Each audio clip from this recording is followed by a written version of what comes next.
The footage you are seeing is unedited. The only addition is the voice of Jean-Pierre.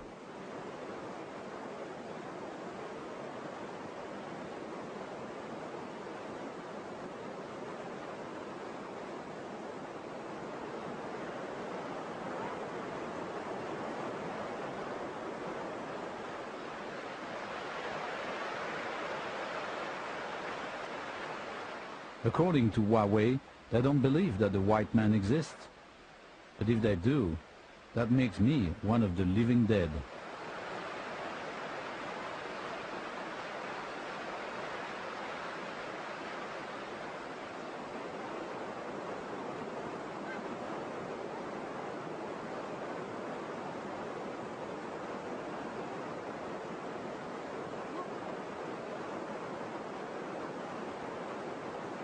When I lose my balance, they seem a little reassured. Ghosts don't fall, I guess.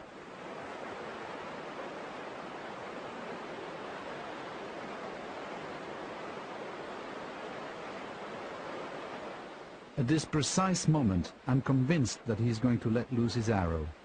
Maybe he wants to see if it will pass through my body or not.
They are both cheerful and frightened at the same time.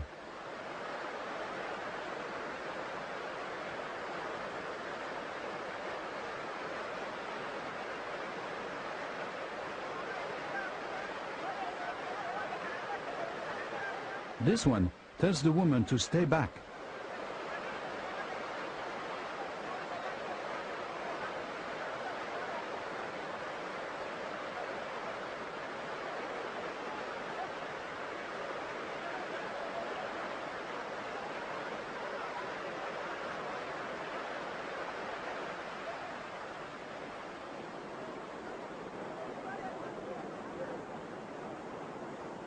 They look a little more determined this time. I wonder what it means.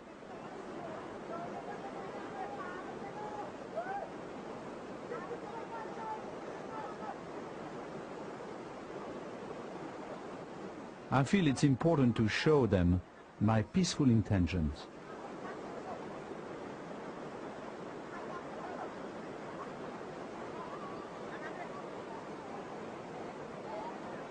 Michel, my assistant, has kept the remaining porters away from the scene, and Philip, the cameraman, is hiding about 60 feet behind me.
He sees Philippe, who must look like a strange creature with an eye of a camera instead of a human face.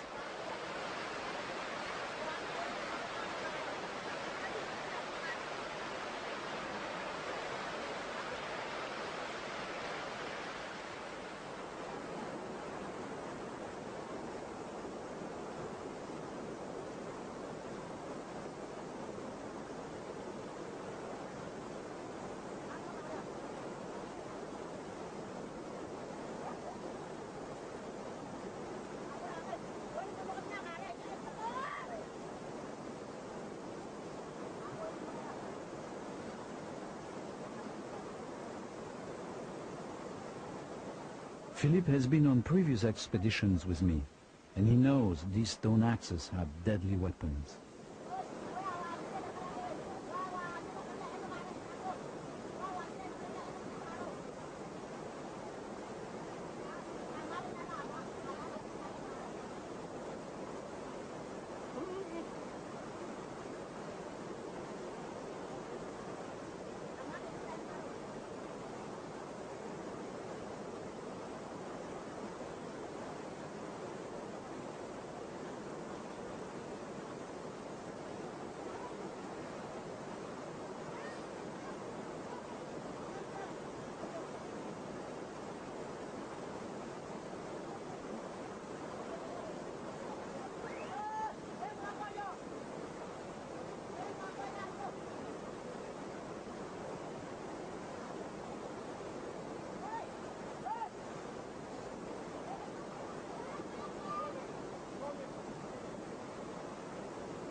This one, for some reason, is terrified by my black bag.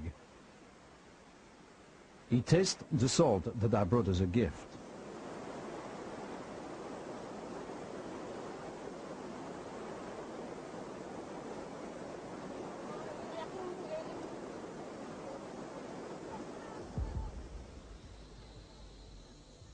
Danger. His breathing is short, a sign of fear.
After the sword, I show him matches. He burns his hand, as if he can't believe this is real fire. This feels like a meeting in a time warp. Perhaps these Tulambi, with their wooden spears and stone axes, are the living ancestors of we, who have learned to fly without wings, talk with the stars, and destroy our own planet. It is not a case of once bitten, twice shy. The bravest warrior wants to know more about the gift of fire sticks from one of the living dead. But he discovers the phosphorus on the matches tastes awful.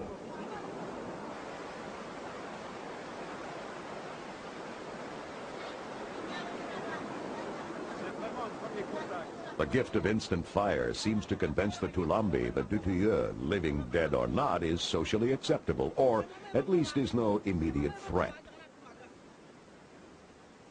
With what may be one of the oldest gestures of humankind, the right hand, the weapon hand, is offered in greeting.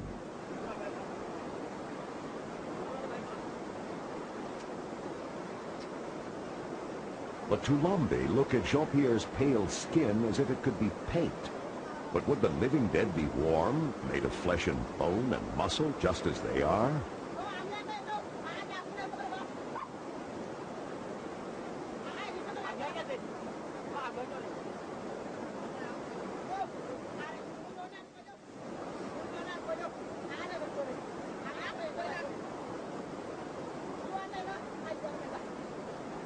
It seems like the Tulambi have never seen a white man, and that they're finally prepared to believe their own eyes. The long, soft hair of the Caucasian is clearly another wonder of the world.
This debate leads to a final acceptance of Dutilleux, but the women remain suspicious.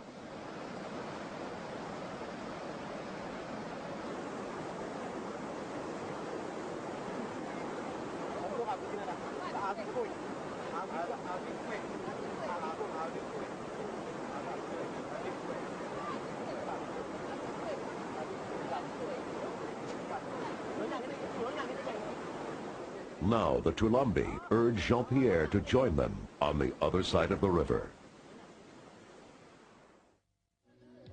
In the next episode of Tribal Journeys, the Tulambi will confront more modern technology, and Jean-Pierre Dutilleux will make an unprecedented trip into the Stone Age.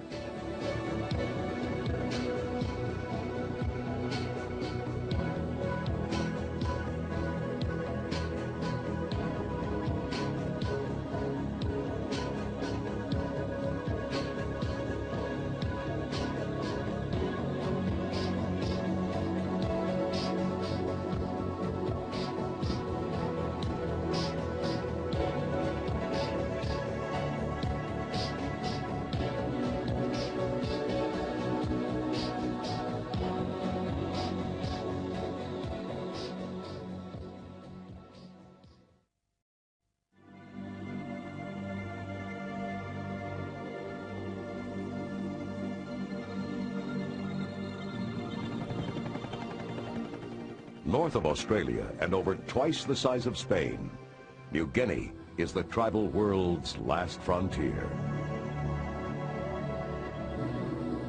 We rejoin Belgian ethnographer Jean-Pierre Dutilleux after his grueling trek through virgin jungle to try and locate what may be one of the last Stone Age tribes in the world. The contact took days to establish. The Tulambis first believed white men were living dead, but they finally accepted Dutilleux into their midst.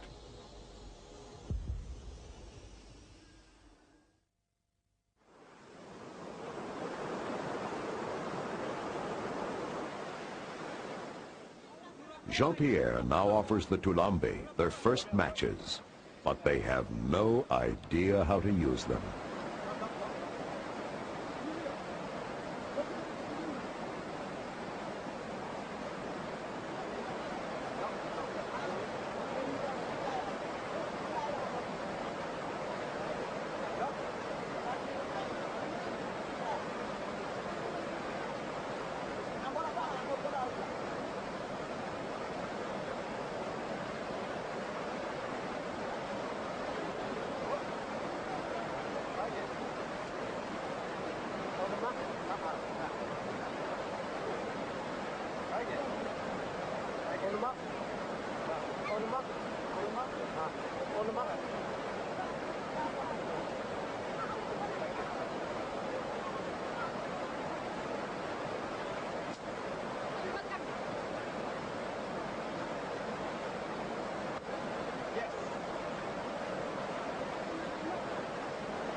It is a good sign when the women and children are told it is safe to cross over.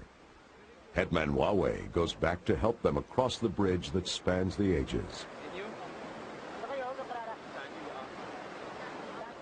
Dutilleux learns the names of the advance party, Sanjuga and Gio.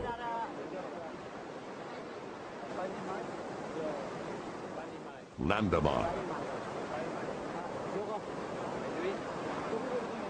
Nagaya,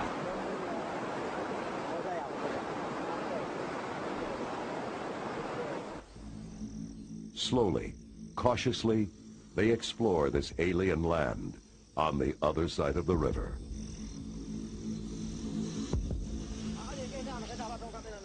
Following the example of explorers of centuries past, Dutilleux tries to win over the natives with a mirror.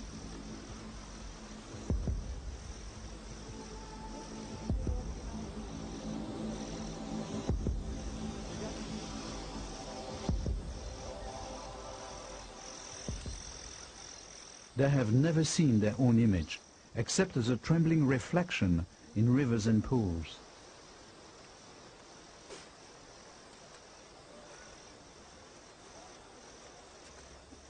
Is it an evil eye? A trick of the living dead? Either way, it cannot be investigated without due caution.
And then a knife. Stone Age man, short-circuiting evolution, leaping in the Bronze Age, the Iron Age, to reach the Age of Steel.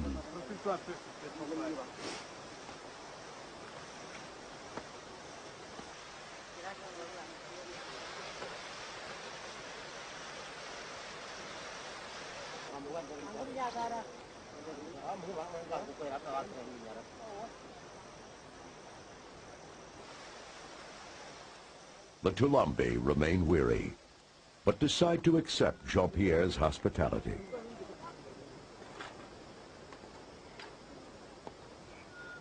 Metal plates, pots, and pans are another wonder. Rice is totally unknown. Sanjuga inspects it suspiciously.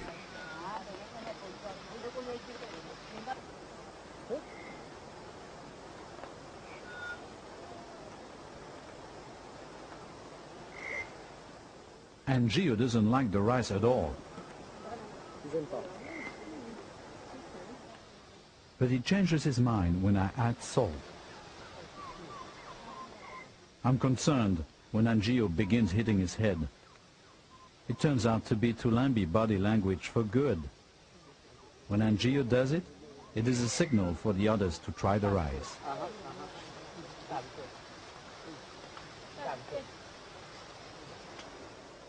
Instead of the customary scoop-shaped leaf, Jean-Pierre offers Sanjuga a spoon, but it's the rice that inspires all the head-banging. The modern idea that form follows function, that the design of the spoon will dictate its proper use, is obviously not self-evident.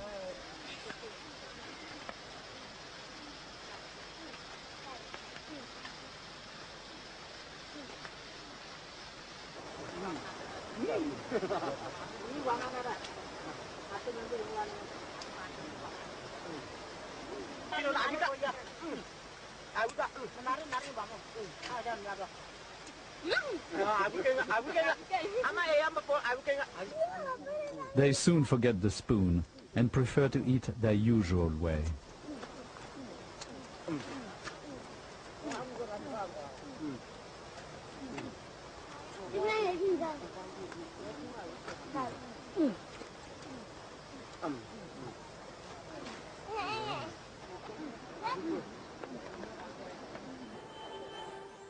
My cameraman, Filippo Tiglione, can now get close to individuals without their paying any attention. They have grown accustomed to his face with its cyclop eye of a camera lens, and so pay no attention to him as they investigate the mystery of my camp.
The Tulambi language sounds complex.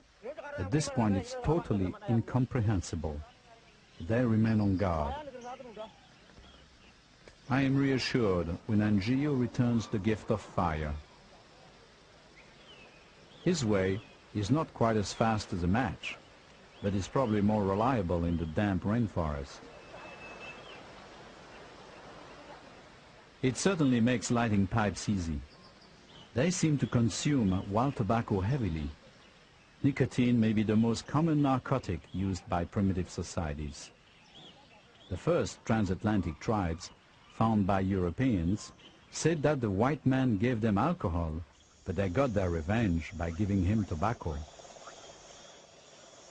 As the light fades on this extraordinary day, the Tulambi fade into the forest.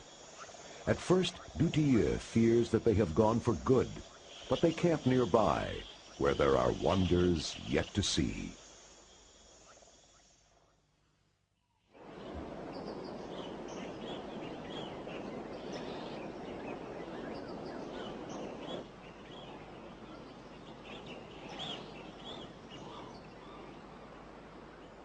Next morning, it is Dutilleux's turn to visit the Tulambi. Despite his research, their culture and language remain unknown. Jean-Pierre has come to the conclusion that the Tulambi are just what they seem to be, the living ancestors of modern man. Yet, to be convinced, he has questions that need answers. They may have not seen matches or rice or plastic cups, but surely they've seen and heard planes fly by. Maybe they believe them to be chariots of the gods. In any case, the Tulambi are clearly part of what Dutilleux calls the Fourth World. Tribes in the depths of the world's rainforests that are so isolated they escape both the benefits as well as the burdens of human progress. As Dutilleux writes in his journal, there are very few groups of human beings still living in the Fourth World. Some survive in the Amazon, a few others can be found in New Guinea.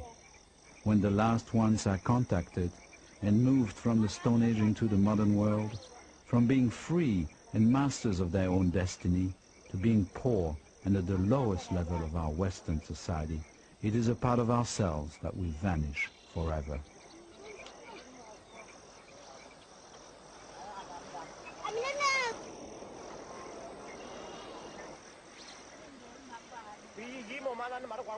In the tribal world, paying attention to your appearance is a survival tool.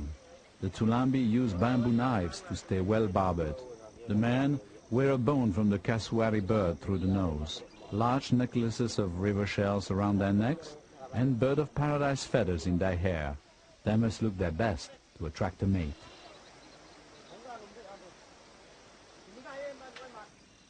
These people are hunters and gatherers. They survive by living with their environment, not off of it. The Tulambi return Dutilleux's hospitality, and Gio shows how they make arrows and spearheads. Sleep. Then Jean-Pierre gets down to work. As always in this type of situation, he uses a rudimentary show-and-tell session to begin to understand the Tulambi language. How do you call the house? Anger? Anger? Yeah. Anger. Anger. How do you call the grass skirt? This? Aiga. Aiga. Aiga. And the necklace, Nungwa. Necklace. Nunga. No. Nungwa.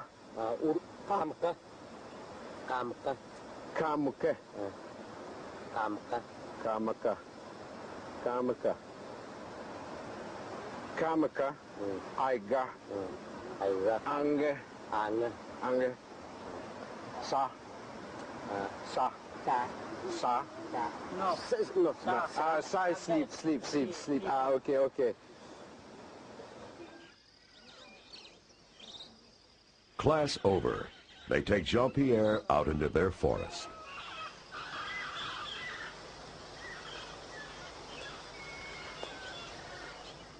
Their cloaks are made from bark. They serve as raincoats by day and blankets by night. The entire tribe, including the best behaved children that I have ever met, move in uncanny silence for fear of alerting the game. They know the migration trails of animals and the best time of year to find fish, the growing cycle of the palms, bamboo, wild fruits and the roots they rely on. They are always on the move. The rhythm of their lives is that of the jungle.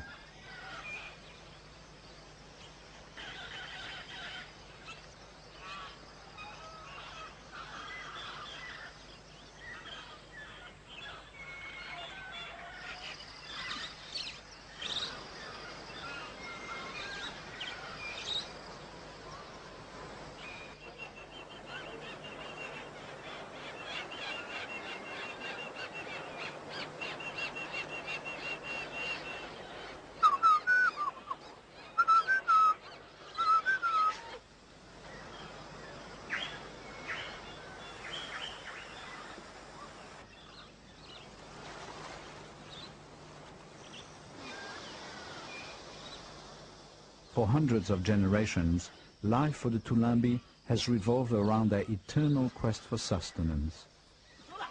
It gives them no time to create complex art or a written language, to develop science or conceive profound metaphysical philosophies. Nor has their endless and simplest form of consumerism led to overpopulation, environmental destruction, or the threat of nuclear extermination.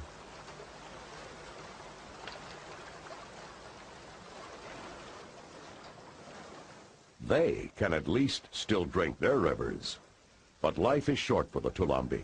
They are stalked by diseases like malaria, long conquered by modern medicine. Yes, we can help them, but at what price? If the Tulambi are brought into the modern world, they will suffer the loss of their dignity and traditions to live out their days far below third world poverty levels. Jean-Pierre has lived this dilemma for 25 years. He believes it is inevitable that these last isolated tribes will be found. He also knows that it is better if they are found by people that care enough to fight on their behalf.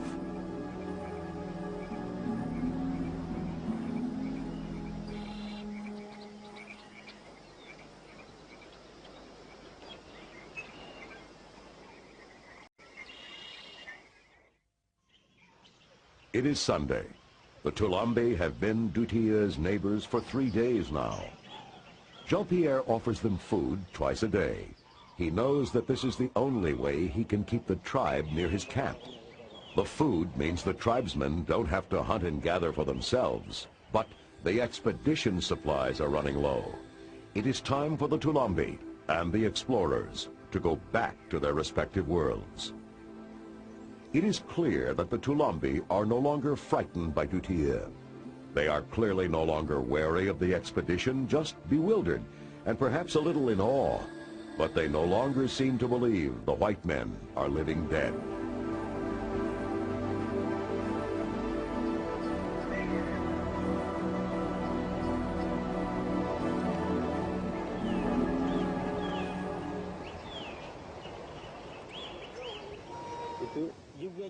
And Gio seems most eager to continue to communicate with Jean-Pierre, to show them how they live. Can I see the bag? Tu vois?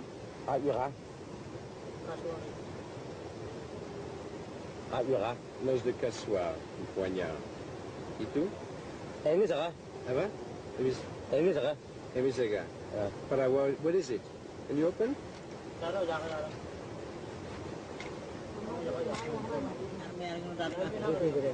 Les petits os, ils utilisent ça comme grattoir.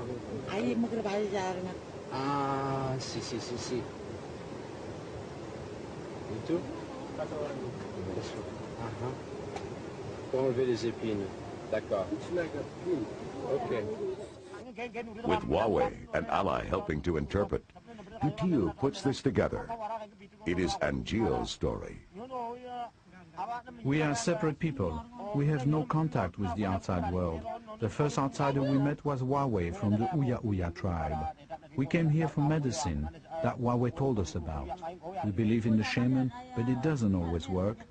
We almost died, all of us. We are not strong enough to walk across the big mountains.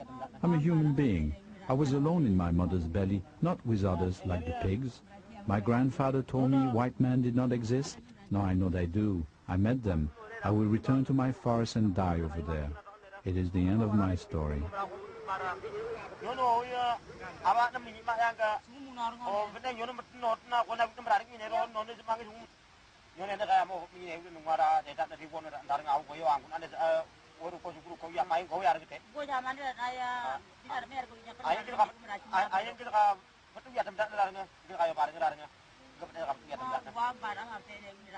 Jean-Pierre will later give the tape to linguists. They will hear a language and songs never before heard by modern man.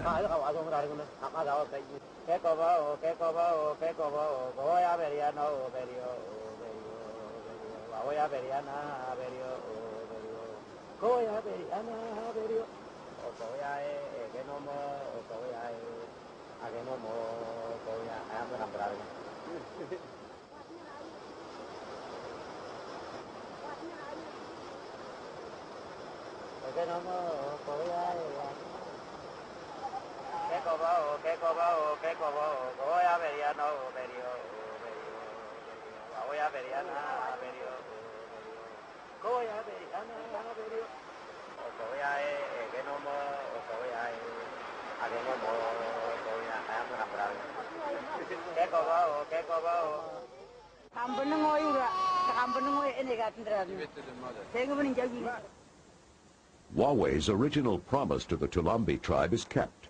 Dutia administers a concoction of aspirin, vitamin C, and quinine. It can do wonders, but it tastes awful. Assisting these people was the purpose of this expedition in the first place. Allah tries to explain how and when to take the pills to prevent malaria, the main killer in these highlands. We leave enough quinine and vitamins to last the Tulambi for 6 months. Hopefully, the Papuan government will continue to supply them after our departure.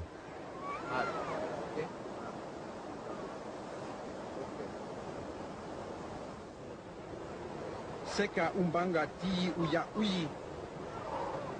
Okay? Nie kunia, kumia.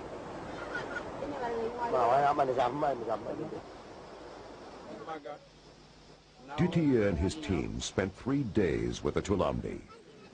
They must return to their people, and it's time for the members of the expedition to do the same.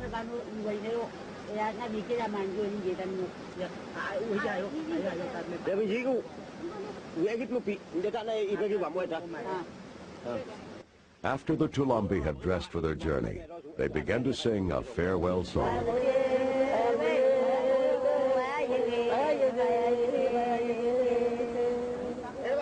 They lost their drums to their enemies, so they symbolically use their pipes.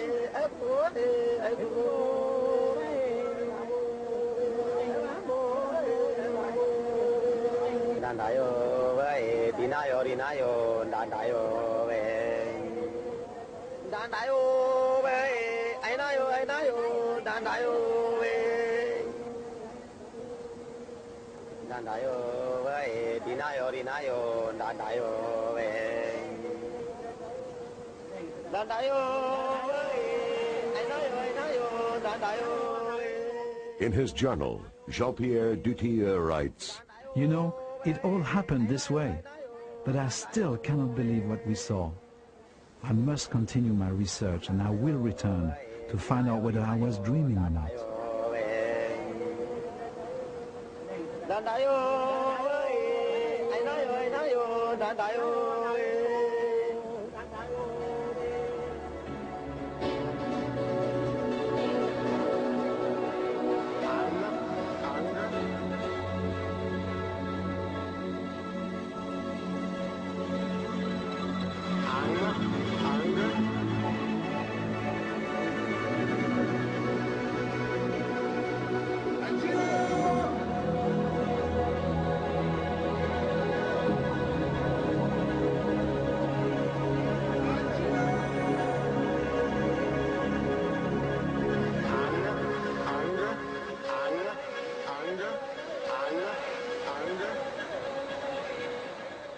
Minutes later, the bridge across the ages was swept away.